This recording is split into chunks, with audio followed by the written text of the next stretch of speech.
This is Maggie Rivas-Rodriguez. Today is Saturday, March the 9th, the year 2002.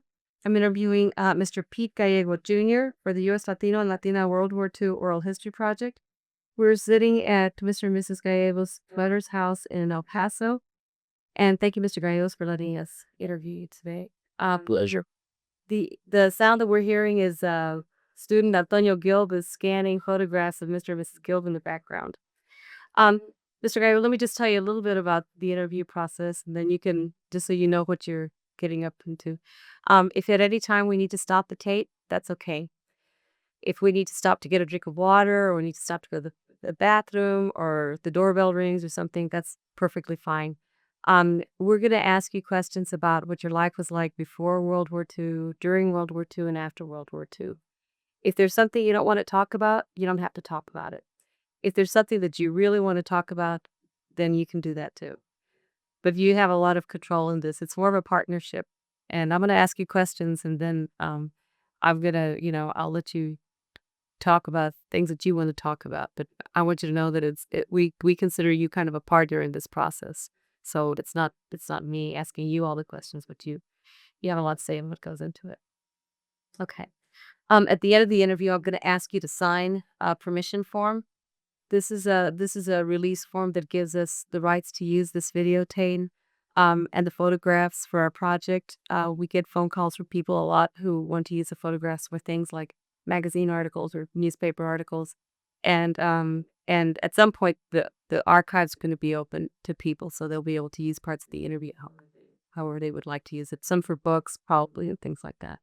So this will give us the rights to use your photographs and any material of the videotape for our project. Okay. And then I'll also ask you to, you and your wife, to fill out this pre-interview form, which is very long and lengthy, but there's room for if you have 12 siblings, or there's room for if you have 12 children. So oftentimes nobody has to fill out most of these. However, we just had a case last week where somebody needed more pages to fill out how many brothers and sisters he had. So we'll ask to Kate this week, and you could do, okay? Tell us. Are you on now? Yeah. Oh, what do you want to know? I want to know about what your family was like in Alpine, Texas. I know you grew up there, and tell us a little bit about what your parents. Well, I'm a member of a pioneer Gallego family, and my father was worked for ranches around in the Big Bend area out of Alpine, and at the time he on and off he entered some other kind of business on through his life, working on ranches there. For a while he was in the wrestling business in Alpine and in Marfa, and then he finally gave that up and went to ranch, working for ranchers in Brewster County. And remember him working for Wells McIntyre, and until 1930, late 34, he got ill and had to give up on his job. Nevertheless, during that time, we didn't have the opportunity of us children to go to college to get an education, school or get an education whatsoever. By same reason, I was late in getting started on my education. I was 10 years old when I entered in this, I think it was the first grade in 1935, when my folks moved into town, at which time he was sick and he couldn't handle the rancher work anymore. And later on, he and mother opened up a small restaurant in Alpine by the name of Green Cafe. And I kept on going to school until 1943, which was I was 18 years old, and I was still in 10th grade, and I didn't. I had still two more years to go or something like that before I could graduate, and was overage, and I didn't feel like I should stay and go through the whole deal. So I I then boy, the draft board drafted me, and kind of was behind the scene. I had to inquire about going in, and of course I didn't feel like I should hurt my folks' feeling, that. But nevertheless, I was um I was inducted in 1943 at the age of 18, and took my physicals here in Fort Bliss, Texas, and had a extension time to go home and spend a few weeks at home. Then after that, I reported back to duty Fort Bliss, and from Fort Bliss I went to Salt Lake City, took training and basic training in Salt Lake City for, I think it was 90 days, at which time I again was transferred to Camp Lee, Virginia, for a kind of a trade or school, some of that sort. At which place I was trained to kind of a carpentry, and stayed there a few months, and then I was transferred to the replacement center in Hammerfield, California, which was the port where you would be assigned for a regular outfit, and you would be preparing to go overseas. At which time, from there, I was assigned to the 1886 Aviation Engineer Battalion in Marchfield, California, and took some training there. And during the training, I was called on emergency leave in Alpine, and my dad was gravely ill, so I took a leave, and a 15-day leave, came home and visited with my folks. And at the time that my time was up, I couldn't. My father was still pretty sick, so I asked for an additional 15-day extension on my leave. So it was granted, and then from there, after my period was over, I had to be reported back to Marchfield in California, where I had originally been assigned to.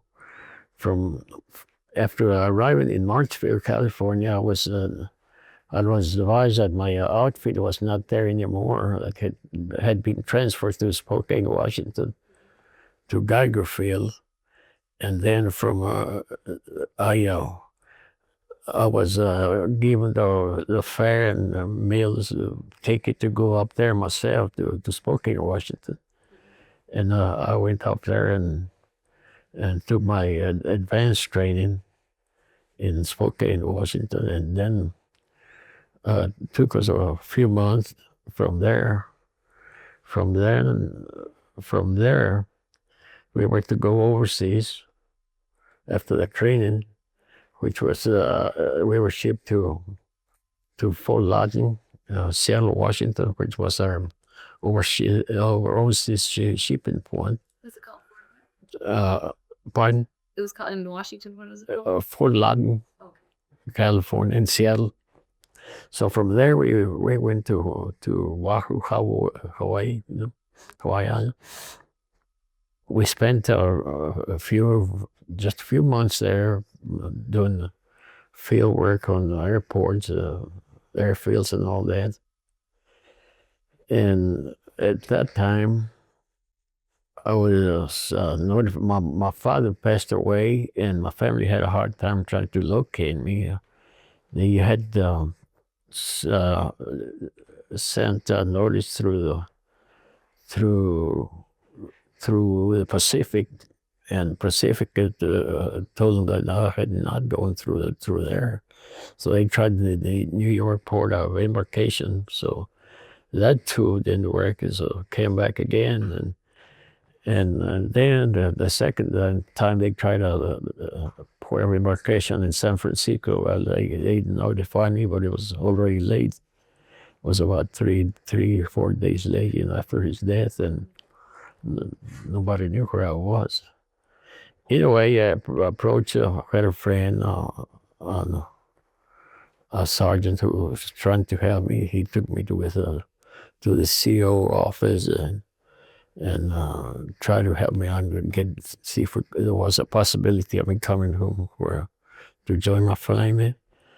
And at that time, then they requested. I mean, they turned down my request that was to carry on with my duty, and it was kind of late anyway, so it was kind of heartbreaking, but nevertheless, we carried on from there. We went on a long trip to Guam, the Mariana Islands, at which time, well, there was quite a bit of action on the high seas, and we stopped for maybe a week or so in Kwajalein, the Marshall Islands, for kind of delay, trying to those things could kind of settle down, and then we carried on to Guam, and the ship, I guess it must stop quite a few miles from port, so we were carried over from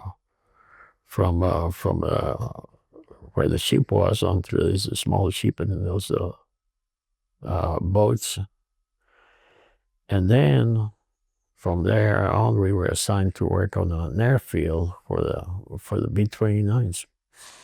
There in Guam? There in Guam, and at which time too I got sick there a few months after.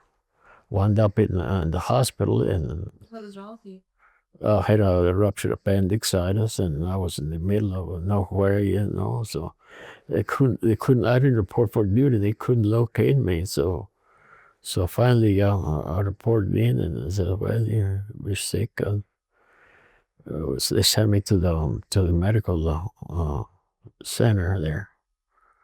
So it was I remember being a hard trip, I was in pain in those ambulances and traveling in the jungle, and pretty rough riding, I was in pain. But nevertheless, we got there, and they told me the problem, that it was serious, and that they were to do a surgery on me if I would allow them to do it and sign the papers for it. And I didn't kind of want to go through that deal. So finally, I got so sick where I didn't care then, So I finally signed the papers, and they took me to the Naval Hospital there in Acania, I believe it was, and they had surgery. And when was this? What was the date? About what date was it? It was in I can't recall the dates actually. What year was that? It was 1944. Yeah, 40. So it was still battle. Yeah, they were still battle. Not there though. Those B-29s were flying over to Tokyo and bombing Japan. See, and we were sustaining the Air Force with airports, keeping those in fuel tanks and everything else. Yeah. So after, took a while for me to get out of the hospital, and I made it. I didn't think I was going to make it, but I had a medical surgeon from Chicago that was pretty well up to date on doing surgery, and he's the one that saved me, because it was kind of late. My appendix had already ruptured. So spent quite a few, probably a month there at the hospital. They sent me to another sort of convalescent camp, to kind of take it easy until I could feel better. So I did. After I got out of there, I reported back to my company commander, And the first thing he told me, he says, you have to go out on the field and you go be operating jackhammers. So I said, I don't think I can do it. Well, you can do it. Report in. So I took a walk, to my battalion doctor. I told him the story. I said, I'm having a problem. I don't think I can handle a jackhammer now. I said, well, let me handle it for you, and I'll see what I can do. They wanted you to be the one using the Using the jackhammer, yeah. So that was and so he finally got me out of the captain got me out of having to go out of the field. So told him that I had to have more time off before I ever do any heavy duty work.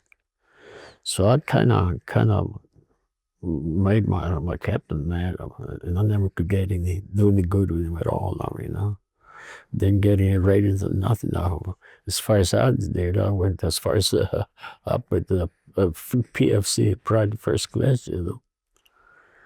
So and during that time, one of our corporals got a field formation. Well, he was made a second lieutenant, and he was one of my friends too, and he too pulled a lot for me and kind of looked for me after I was out. So he assigned me on light duties where I wouldn't have to be doing much. But nevertheless, the captain didn't very much agree with that, and I had a problem from there on. He thought I was just trying to get off heavy duty. From there, we went to Okinawa, and I think it was five. Let's see, invasion of Okinawa was in April, and I think we were there in the 1st of June, I believe. I don't know how, as far as I can recall. But anyway, we disembarked on those LSTs with heavy equipment and everything, ready to go to work there. And we started out and trying to repair what fields they were there and make them available to our Air Force. And at which time I was assigned to take care to help the guy in charge of the laundry. And I stayed with him. After that was after I had been on the field already quite a maybe a month or two, and I was we were called out on the missions at night too. Had to work on airfields at night.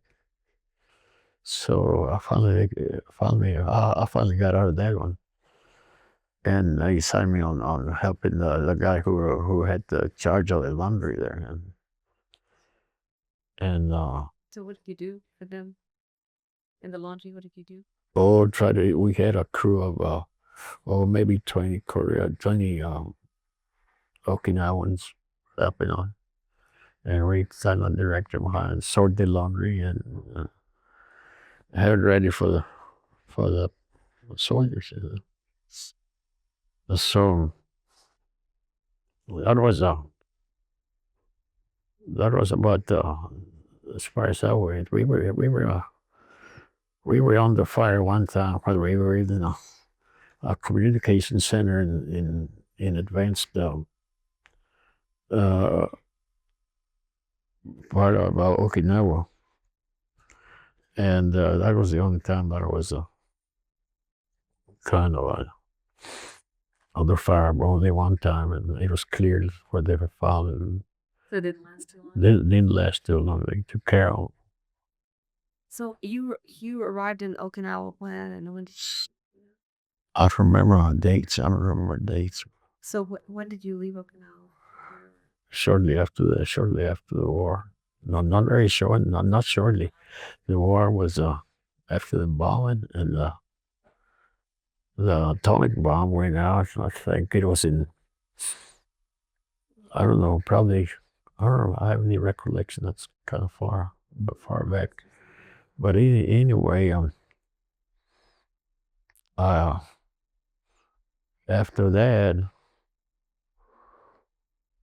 we just stayed there. I mean, we didn't come right before shortly. I think it was in August when we finally uh, uh, called us out and broke up the battalion, since everybody was leaving. Various soldiers were going somewhere else. Or I think my captain finally had to go to Korea. Was divided in Korea too, and never did hear from him anymore. So from there, we we river ship from Okinawa to Seattle, Washington, and Seattle, Washington, the same place where we were exported, we were imported. So I wound up in Camp Chaffee, Arkansas for a while, from a discharge, and there was a finally. Let me go back a little bit to when you were growing up. Your father worked on a ranch. What kind of ranch you worked at? It was a cattle ranch. He took care of the cattle. Worked for the Wells McIntyre ranch. Was Wells McIntyre pretty well known? Pretty well. Yeah, the family was pretty well known in Alpine. How many acres did they have? I don't remember. It was a pretty good size ranch. Did he ever have his own land to ranch? The rancher? My father? No. No, again, my father, after he got out of there, he leased some places in near Alpine where he could have his own cattle. And that was he kept on, by the time he passed away, he had quite a few cattle himself on this property. And naturally, I had three brothers-in-law, and they kind of help my mother every once in a while. We kind of lived there, the cattle on. And until I got back, and that's when I got to help mother ship the last 100 head of cattle, I guess she had, when I got back. And So did they sell? yeah, I was sold them. Mother sold them. But she had to have help from her sons-in-law. Yeah. Yeah. So when they opened the restaurant, did you help them in the restaurant? When they opened the restaurant, I was just a teenager. Well, they opened the restaurant in late 1934, 1935. They were actually in business, which I was 10 years old. But nevertheless, I helped wherever I used to buy poultry, and would dress them up. And a lot of times I had my own. I raised some chickens, and then we kill them and use them in the restaurant. Did you said you had been in at one point when we were looking at pictures earlier, you said that you were 10 years old and you were in the second grade. Why was that? I didn't go to school, and the ranchers could care less if the employees' children would go to get an education or not. Did your parents, was that something they tried to get y'all an education, or was it something that was too difficult from where Well, it was difficult. Employer always made them difficult for the employees to get an education. In fact, I don't think they have very much wait for an education for their own. The longer they kept them around, the better off they would be. price was that was? Well, there was a lot of prejudice too, and they didn't want anything for your advance, I felt. So was there, when you did go to school, was there a bus that took you to school, or how did you get there? No, I live just the next block to where the school was. I started in the Catholic school and he left there too long, and I went to the public school, which was my little ward's name, and from there I they built a new school, Centennial School, in 1936. So from that Malero Ward School, I went to the Centennial School. Still, when I went to Centennial School, I started the second grade, and later on through life, you know how things go. I wound up in school boards after after my time after I was out of college, and my second grade teacher was under me when I was in school board. So that was quite a deal, you know. It seems like Centennial School played a real big role in life there in Alpine. Well, for us Mexican kids, yeah, Was it all Mexican kids? all Mexican kids, but How many kids went to school there? I don't remember. It was totally segregating. I mean, there were few Mexican kids going to the Central Ward, which was the Anglo school, but not very limited number. Was it prevented from going to the school, or how? Well, you know, in a situation, you didn't want to go where they didn't want you, where you had a feeling that they didn't want to have you around. So there's no need for that. So, how many teachers were there at the Centennial School? Well, we had from the first grade to the 12th grade one time. So actually, you had to go the whole time there, or else there was a time they was. I think later on they was up to 10th grade, and then you had to go to other school. Was there a different teacher for every one of those grades? Oh, I think it was various teachers, yeah, for those grades. So was it a pretty good school as far as Well, books, things like that? well, I don't know. I don't see her as it was a top school. You know, we would. I don't think we would get a real school if you asked me. I think we were always lacking something. Tell me something. Was the Centennial School, was that set up by Mr. Unanga's father? Rosely Unanga's father? Uh, he was an old timer there. He might have had something to do on it. Of course, I was only very young at the time, but he was involved in it because I guess one of his sons was my brother-in-law. Oh, really? Yeah, yeah. What of Charlie Uranga's sons? No, one of his father's son was my brother-in-law, Willie Uranga. Was he the one that had the gas company in Eagle Gas? No, no, that's another Uranga. See, that's what happened. He had a company in Eagle Pass. He died out killed in an airplane, I think. And then that basically became kind of an open market deal. You know, somebody would be wanting to buy it. And I think Charlie, that's where he got involved in it. And No, my brother-in-law was involved in the trucking business, hauling cattle. Tell me something. When you were growing up, what kinds of jobs were open to Mexicanos? Hardly any. Hardly any.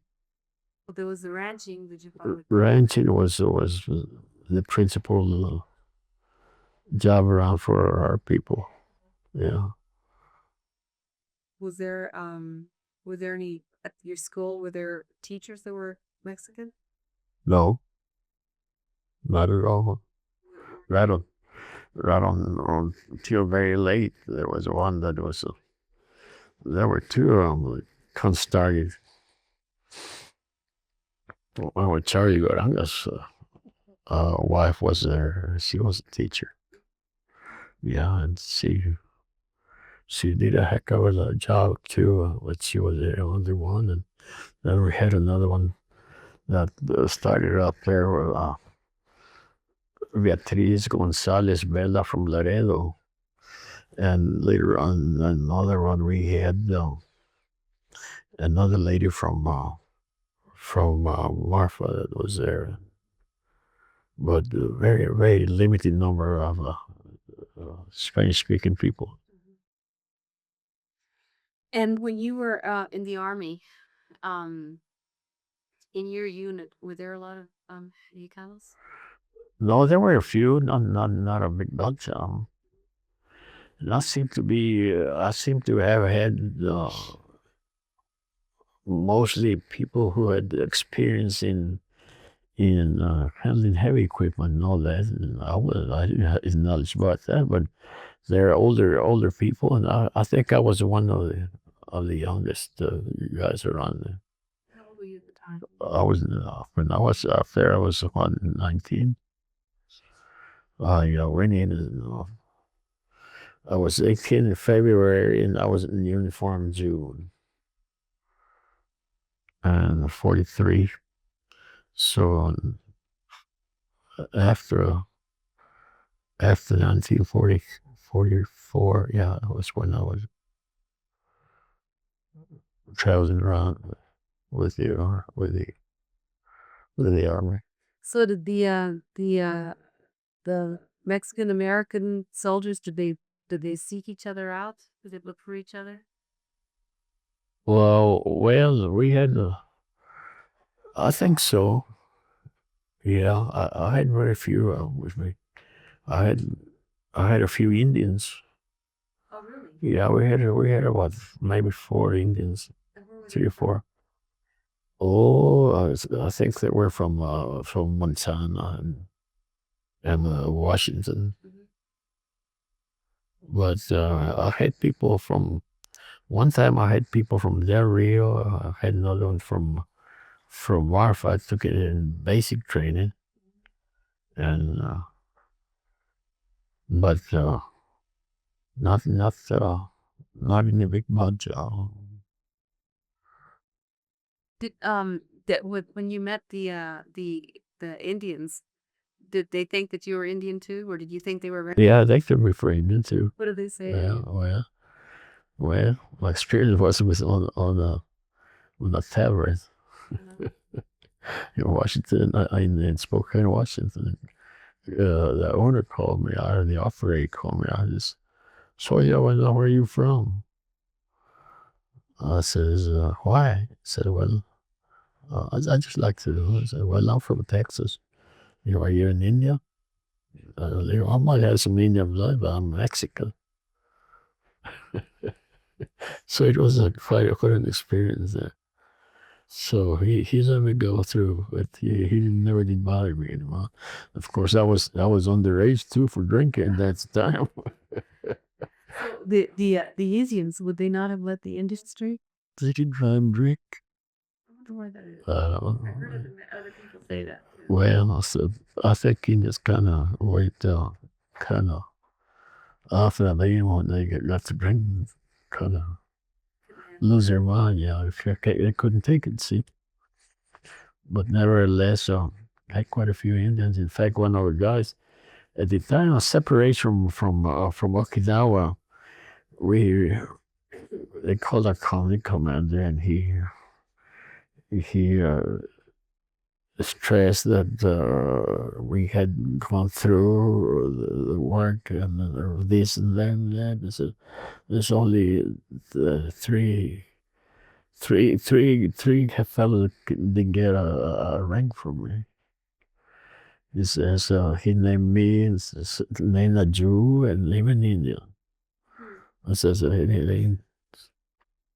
didn't cut the mustard, I guess. So Do you think it was because y'all were Mexican and I don't know, but we could I could get along with it. After that happened during the surgery, I didn't get along with it. let me ask you this. When you saw the Indians, did you feel kind of a kinship with them? Well, they're kind of odd in their own ways too. They gotta stay off, They're They don't mix. they don't mix very close relation. Did they talk to you about whether you were? They asked you anything about whether you were Indian? No, are they? How about speaking Spanish? Were there people you could speak Spanish? But there were quite a few, quite a few So how would y'all find each other? accidentally. Like, tell me. Well, I had an experience. I met during training in Marchfield. I was walking downtown Los Angeles, and somebody hollered at me from a beer joint, and I said, "My gosh, who's hollering at me at this big city?"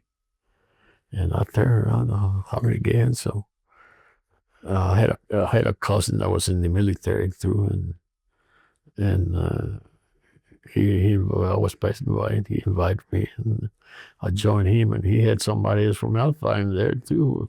So we had a day together there in Los Angeles.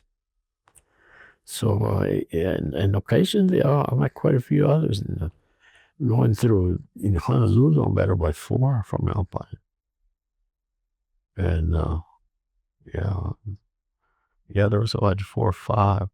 Must have been a lot of guys from Alpine. There's a lot of people from Alpine.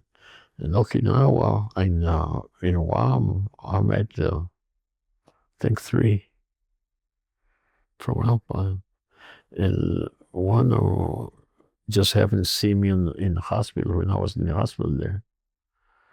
And he passed by, and I thought I recognized him. I hollered. I was mad. I hollered at him.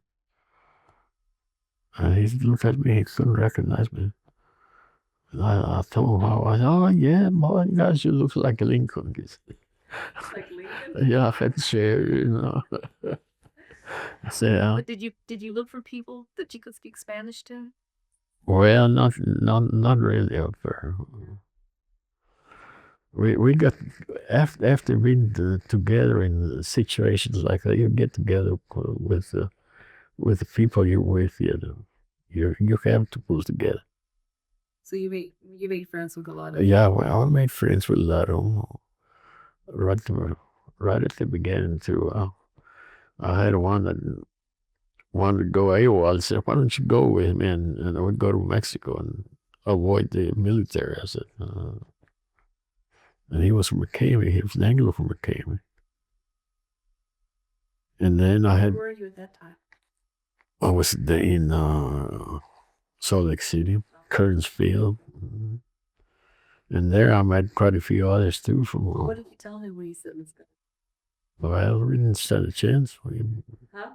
I told him, I said, well, you wouldn't stand a chance if you go AWOL. I said, no way. So I said, we'd go deeper into Mexico, and then we get her. Where you walk, is that we'll come back again. No. So we had some people from, in Kernsfield, we had people from Fort Stockton too, which is Selena's hometown, and too, but we didn't get along. All right. Back in Alpine, did X and Americanos, did they mix? Did they socialize? Not really. So when you went off to the service, that you were socializing with these with these folks that you hadn't socialized with before. Right, right.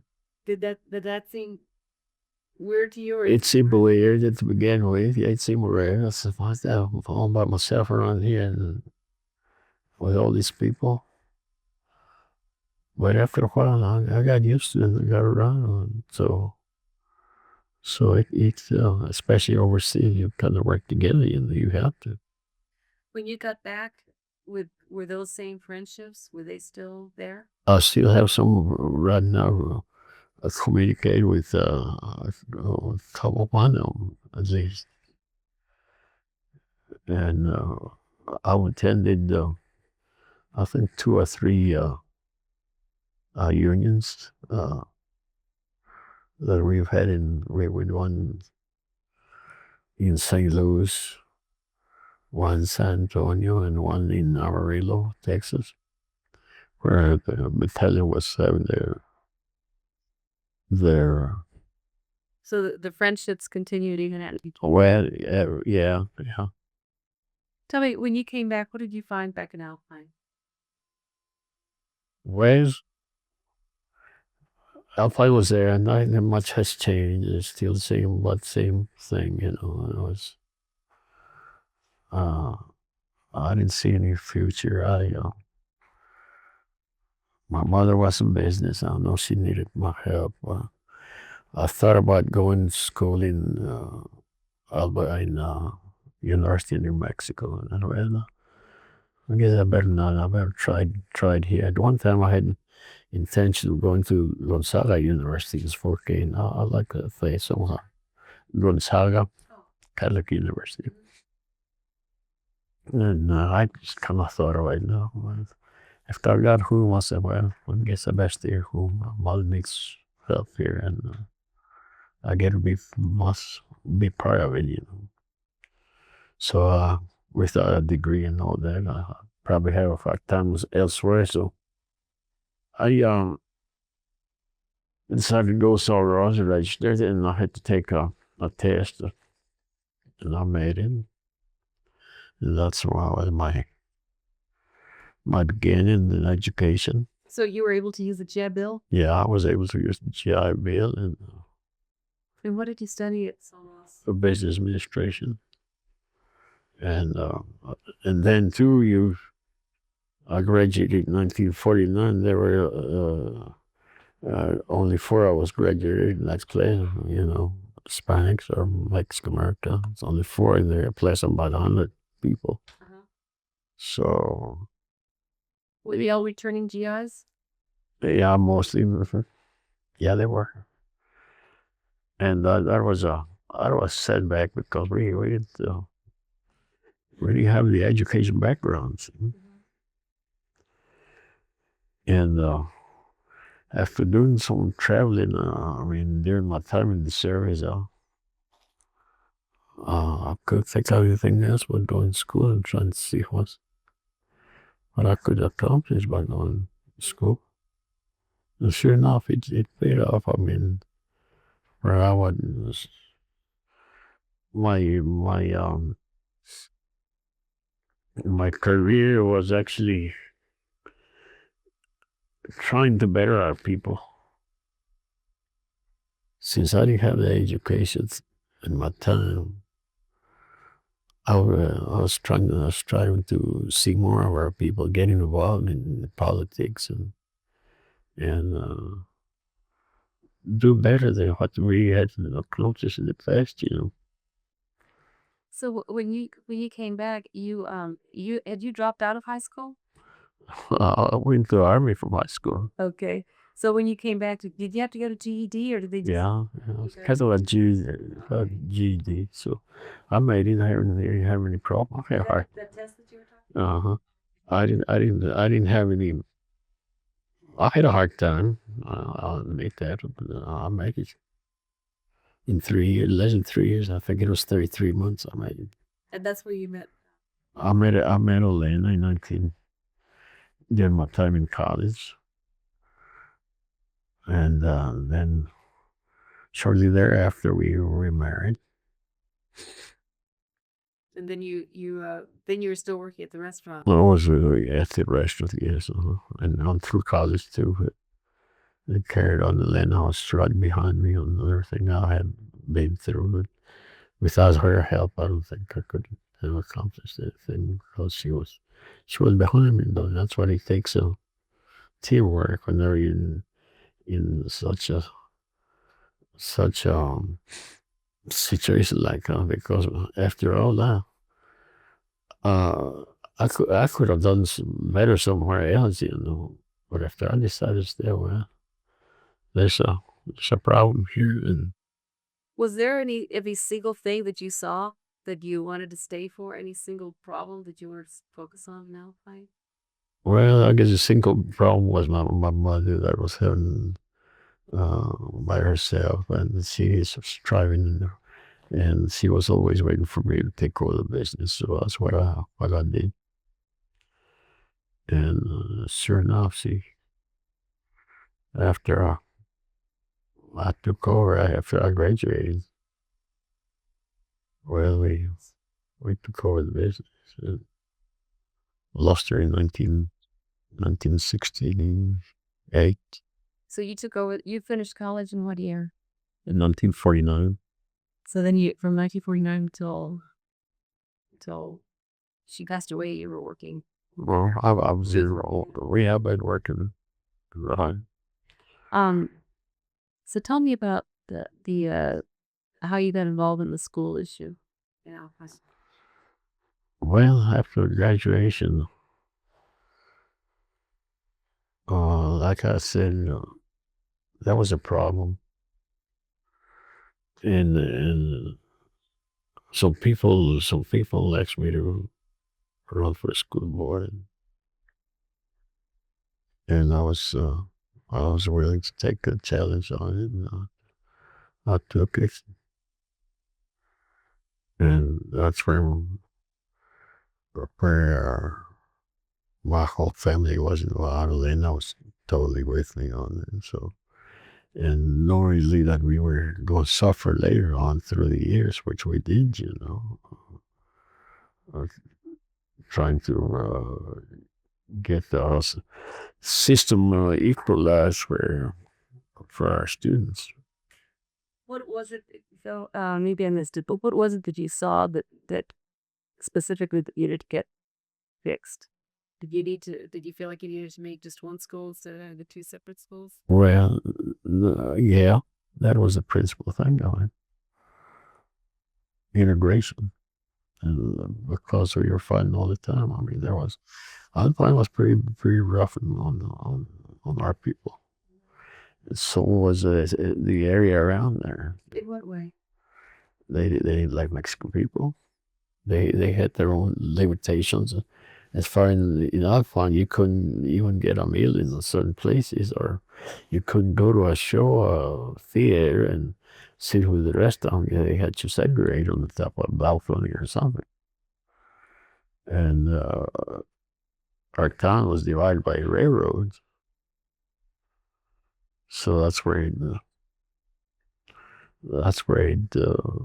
I could see the thing. So we stayed On what side did it make house on? the south side. Yeah, like I said, there was only just a few Mexican people attending the central school. So what was it? How did you start approaching the problem? What did you start doing specifically to address that? Well, first of all, my education. That was the first, my first, and then knowing that Elena was helping me out on everything I was involved in, and we carried on from there. And my mother was always worried. She died. She was worried about me being involved in politics. She said, "You're going to get hurt. Be careful. Don't try to overdo it. If you run." So, But you didn't run for school board, or no, not right away. what did you do first?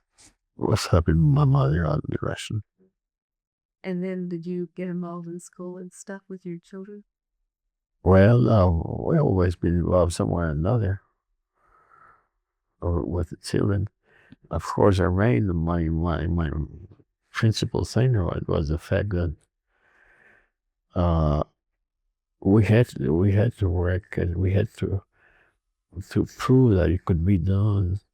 And the principal thing was to prove with our own children what could be accomplished with education, and praying to the Lord that we get it that way, and which we have accomplished. That we got them educated, and that's proof what we were hoping to go through to begin with. So it was quite a deal, because it came from prayers and all that, because we were in pretty bad shape too.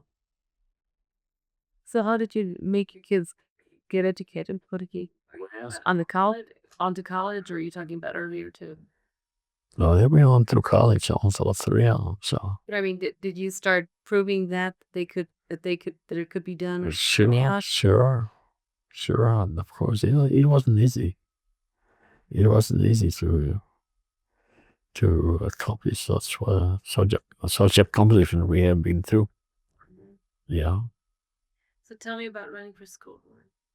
Whereas I had a few people, younger people, I think they were having problem with the superintendent, and they approached me. In the meantime, I had been active in helping the county in the elections, and I got involved in that, so that was quite an experience too. What did you do with that? Or elections, or helping hold elections. Okay. And I did it for quite a few years, and I was presiding judge on quite a few occasions and then getting the people involved in it was a big story too. And was a big. So were there Anglos that also wanted to see the schools integrated? Well, yes, there were some. And that time I was already in business, and they sat on trade with me. And they asked me if I could withdraw, and I said, "Well, I'll give it a try." Uh-huh. So they wanted you to run for school board. Wow. Did they tell you why they thought you should run for school? Well, I think they were after the superintendent. They wanted to get rid of the Yeah, superintendent. they all get rid Or of was the superintendent somebody they didn't want? Yeah. Why? Because I guess he was there too long or something, and he didn't he didn't have the future to have our people go to the same school and all that. He was bitter against him. What did he do? Did he say that? Well, they don't say it publicly, but they keep it on their own agendas. So what did they do to try to keep the? They just try to keep your place separate. So this was what year did you run for a school board? Until that I in what 74, and I put in 15 years, which make it what So in 74, 59. Yeah. you first ran in 59? Well, Okay, so you first ran in 59, and at some point you became school board president. Is that right? yeah, I'll sure. What you was that? I don't remember. So during that time, did was the school integrated? No. What finally happened to get the school? Well, the school wasn't always in a financial position. I could see that to do anything on it. But when the time came that we were overcrowded, and still we could have to expand, unless they want to do their own separation, keep their bond issue to carry on a certain project, which still keep them divided, and that's where I said no. And what year was that? That was in oh remember what year was it? The last of it, I guess, was cool. No, I'm thinking Gallegos. 60, I guess 69. In 69 is when we were around. 69. Yeah, I think so. So somewhere around 69. Same story. My mind's not very clear now after so many years. Yeah. But that was about when they were going to build a new school. They were going to have two separate schools again, but instead y'all said let's take the schools together. Well, the bond issue passed,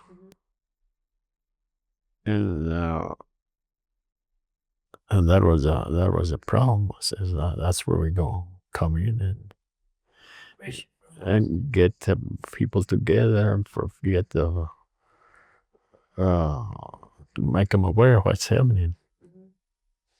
And sure enough, that's what happened. Yeah. So was this before the bond election? After the bond, which the bond had already been approved to do that, because they didn't go there. They had the three options, I think it was. I don't remember exactly.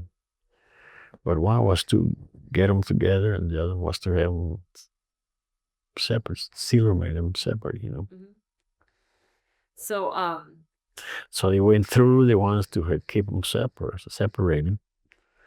Nevertheless, that's where recount came in. And what did you do? We make people aware of what was happening, and at the same time, we had some Anglo people kind of helping us too. Not very many, but nevertheless, we had some that we were kind of behind us. Help from Austin. You got some help from Austin? Mr. Gray, you got some help from the state? From states.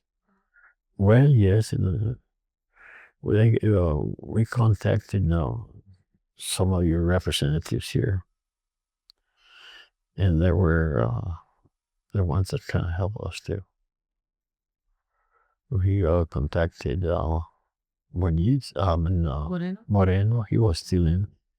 Tati Sanstella was there. And what were they able to do? They took the case to Austin and made a kind of a meeting there with the Mexican caucus to ask the people involved in the school district to be present at that meeting. They want to discuss it before the Mexican caucus. I think there was a guy by the name of Muñiz doing one and thing. And that's what happened. So they called the meeting. And it was between the Mexican American caucus and who else? And superintendent and school board members. See. And it was in Alpine or in Austin? That was in Austin. After what happened, we called a meeting and Moreno and I think that was Muñiz one. The other one, Santiago wasn't there at the time. He didn't go to that meeting, but he was very helpful. Keep the grounded people. And boy, he did. He rallied the people, and we had a big crowd and things. How many did people take a bus there, or did they just take cars? Well, just you mean to Austin? Well, we had a struggle trying to get enough cars to go. We didn't have any money, but nevertheless, we got them together. We took sandwiches here and there and made a picnic on the way over where the lake is. Where Del Rio. We had a party there at noon one day. One day we were traveling going to Austin, and we had about 35, 40 people attending, I think. And we didn't have a car. I used my sister's car, the one married to Uranga. So, see, they let me have a car. We took it over and met with the Mexican caucus. Of course, they had superintendent there and a couple of school board members. What's it, 2 school board members? 3? And the state representative, Pete Nelson. Oh, Snelson too. What's there? Representing the others, the Anglo side. Not us. Not us, yeah. Snell's his name? He was Sir Nancy. And yes, Nancy. And he was representative? He was a state representative. At the time for our area. And what was their argument? How were they saying that this is a good idea to have the separate schools? They didn't say. No, I don't think. Go ahead. Let's get you in there. We might ask you to say, just because the microphone, I'm not sure the microphone will pick it up, but go ahead. Say. They came and their idea was that should we needed better facilities, they go ahead and give them to us so that we could keep the status quo. But why was the status quo important for them to keep? Because they would keep their kids apart from ours. And why did they want to do that? They thought it was the way to be. They didn't think integration was a good idea at all.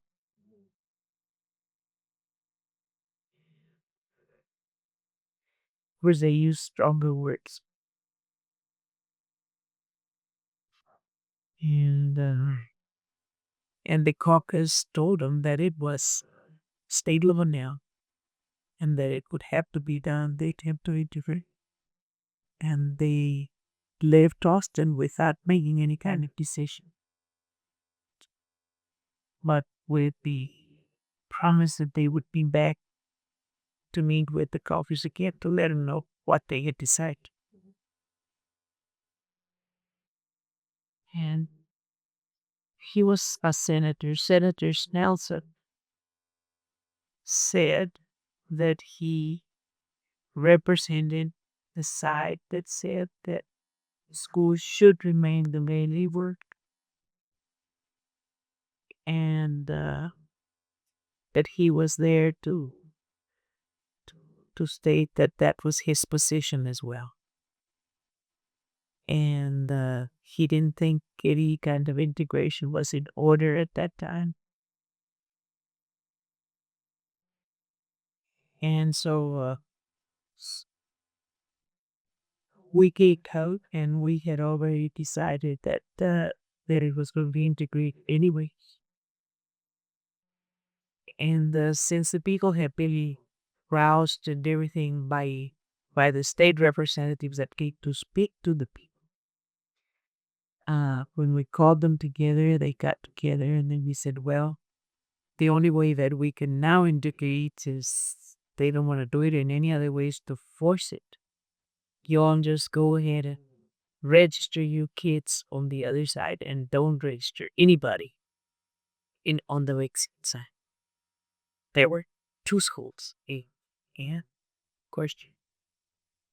And so everybody went and registered on the other side, and they had no place to put them.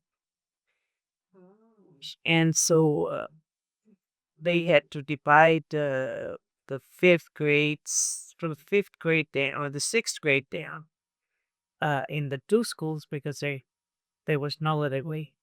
At first they had said, well, we will sit you, we will place tents in the school grounds to house you all, but your kids will never sit beside ours. And then they were very angry when they had to do it, because they never thought that we would simply get out there in mass. And so they had to divide. And of course, when that happened, they were so afraid of the kids going to the Mexican side that one issue went through in a hurry. And they wanted a school as soon as possible. And that did it. But that was Pete's Mr. Gray, did you catch a lot of flack for that? Sure did. Yeah. What happened? Well, Well, people write you nasty letters. they boycotted me, our business. Got to where one day I sold less than $5 on business day. And what was your usual daily? I was running quite a bit. How much? I don't remember, but I didn't. Couldn't even make have a meal for $5 for the family. But anyway, so then we got calls, prank calls, and that's one of the reasons where the credit union came in. So I remember telling you. Calling about the lady to Meredith, what she said in that letter to you that she gets you for it. But integration was not the way. He had letters, he had phone calls, and people stopping him and telling him that he better not continue with this thing. And one of the school board members' fathers was very strong in the bank, and he came over to the restaurant right after the integration had happened. And the kids are kids. They didn't want to eat lunch, so they'd go across the street to where we were and eat hamburgers. So we had a full house of hamburger kids. When this man came by and he knocked on the door and says, "I want to talk to you." He said, "Pete, you take your kids, bring your kids back where they belong and send ours back where they were. If you don't, we're going to have a shirt off your back." And Pete says, he started on Budbicky's shirt. He says, "Mr. Williams, would you like to have it now?" And the man just got in his car, slammed the door, took off. But after that, we couldn't make a living in our restaurant. So what did you have to do? I mean, you had to do something to make. We closed. There was nothing else we could do. And we had property on the other side. In the meantime, we had bought some property right across the college where you were last time we saw you there, and there was only one way to go through it. It was to get on the highway and get the business from traffic and closer to the college, which it would improve our business, So that was our solution to this situation, because we were pretty hurt financially. But the only problem, they didn't know that I was hurting that bad, and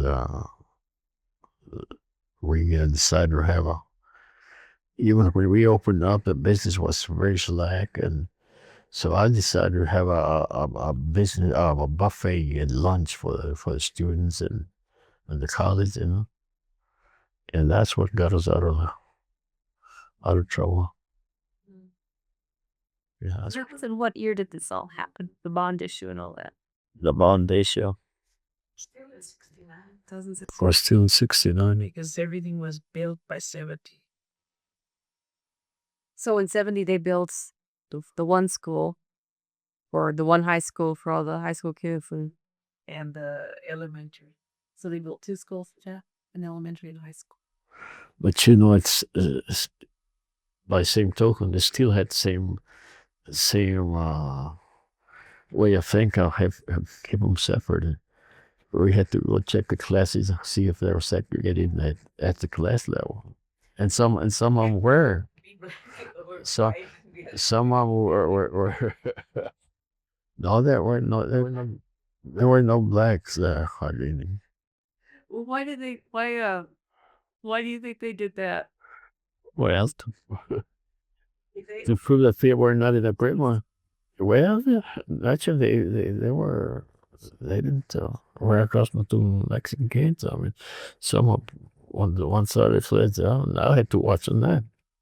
So the integration actually happened in 1971. 70s, 70s. Actually, it started in the last part of 69 in the 70s. To something. Yeah. So Yeah. But it was still, and so we had to go in there and make sure that they did it alphabetically or somehow.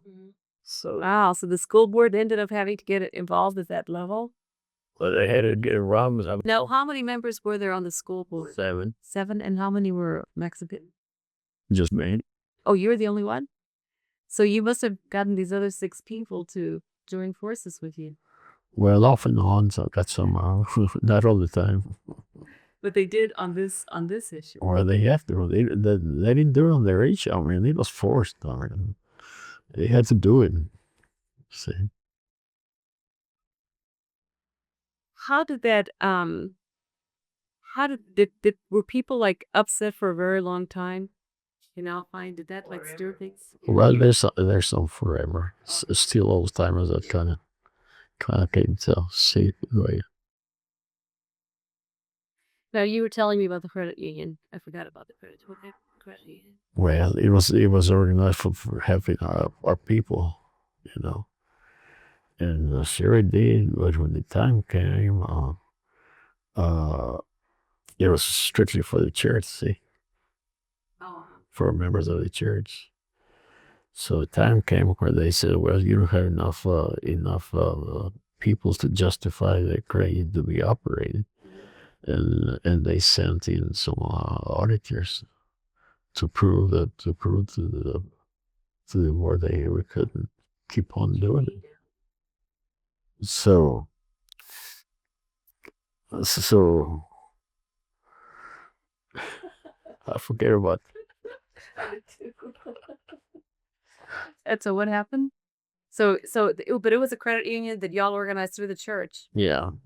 And then the auditors came and what were the auditors say? Well, they after a while, we didn't have enough members to justify in operating a credit union that we would have to get rid of it. So did you? No, we didn't. Fortunately, our son was in politics already, and No. huh? He wasn't. the credit union was started. That was Long before. Well, on the last examinations we had, we were called to Austin. Yeah, that's we're here in the 80s. And then to justify that we could handle it, see. And then we had to merge or non-merge, open it up as a community credit union instead of the church, which we did. And Skibbe tried to cut us down, because somebody guessed it working. But nevertheless, my son has something to do on it because Ann Richards was involved in it, and he's the one who saved us from starting it up, because we had some auditors that went, this is gonna be. I don't see why the state wants this audit. You say somebody here set up political tie with the state. I never did mention, never did answer. Well, who was the one involved? And we went a couple of times to Austin. Ernesto Rayo was one of the chairman of the board at the time. We went to Austin, and before the commission, Great Haven Commission. After you stepped down from being the manager and everything, the credit union, then it became a community group. Community. But when it first started, you were the one that was working with. Yeah. And they started out with 9 members. And at that time, they made their first loan regardless of whether they were going to keep going. and it was uh, for $50, and it became um, it came to grow to a $250,000 credit union when Pete gave it up because of that. It was too much on him to have the restaurant up on the highway, which was successful, and run the credit union. And that's when they saw Pete get that off the credit union. The state credit union department thought it was best to close it, and then that's when all of this started. Yeah, guess you're right. Mr. Gallego, let me ask you this. Did you ever approach the GI Forum or LULAC to try to help y'all in Alpine? They offered to help us, Yeah. but I felt it was our own problem, and to get somebody else would be a bigger problem. You know, I told him I think I can do it, give it time, and if not, I would later let you know. But I'll try to do it myself instead of getting too many people involved. And that's what happened. I had some correspondent by the name of a guy who was Richard Avena with the Civil Rights Commission in San Antonio. I corresponded with him through mail. In fact, some of the information I sent him what was going on, I had to go to Marfa and mail it in Marfa so Alpine wouldn't be aware of what was going on. Oh my. Yeah. Sure. No. Were there people at the post office that you Local people, yeah, Really? yeah, who were bitter, I guess. Yeah. So I had to travel 25 miles to go mail that package, My goodness. and yes, See, that has got to be very tough in a small town to go about changing kind of the structure of it well, and make it so that people are still going to talk to each other the next day. And I guess some people there's still character, some of the wealthy, you know, the old timers. Well, when they would talk about this with you, what would they say was the reason that they thought that they needed to keep them apart? They were pretty plain about it. They thought there should be their own deal. But why? Well, that's the way they were raised. That's the way whatever wanted anyone in Mexico to advance. The less education they were able to get, the better off they would be. That's the way I feel. Let me ask you this. Did now that now you have your 3 kids, and I guess you've got 2 lawyers and one physician, and none of them live in Alpine. Has Alpine lost some of the people? No, we have a bunch of kids graduating, getting an education, going through college, and I think it always comes through our efforts. My main point was proving what education to do, what education would do to a youngster who goes through it. And that's one of the things I kind of kept in mind, and the good Lord was behind me. Never did I strive to be a rich man. I try to help the people who was able to advance in their own ways and made them aware of what kind of world we're living in. Something's, I don't know if it's my end. Let's see. So hobby.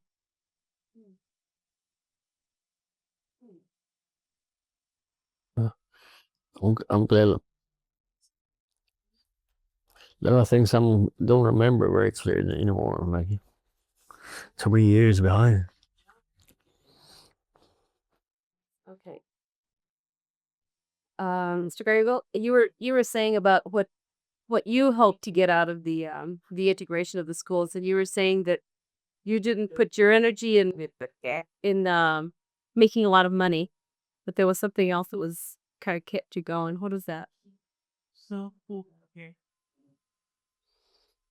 Well, I didn't strive to make any money out of what I was doing because the principle of get our people educated is to be able to face the world on their own instead of being pulled down by the majority.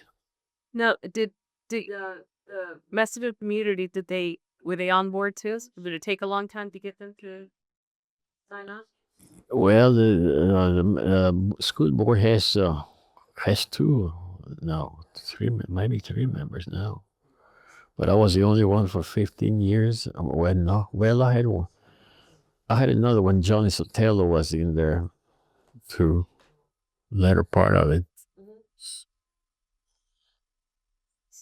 But they were, but when you were trying to get them to say, let's try to get the school integrated and everything, were they pretty much on board? They were very much more. Was it a scary thing because a lot of them, I'm sure, were probably employed by the people that were trying to. It was scary because the employers kind of threatened them too if they not to get too involved in it, which was the case.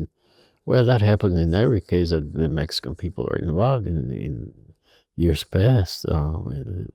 Try to put pressure on you not to be involved.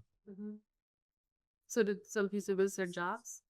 They were threatened. I don't remember everybody what they didn't participate. Some of them didn't.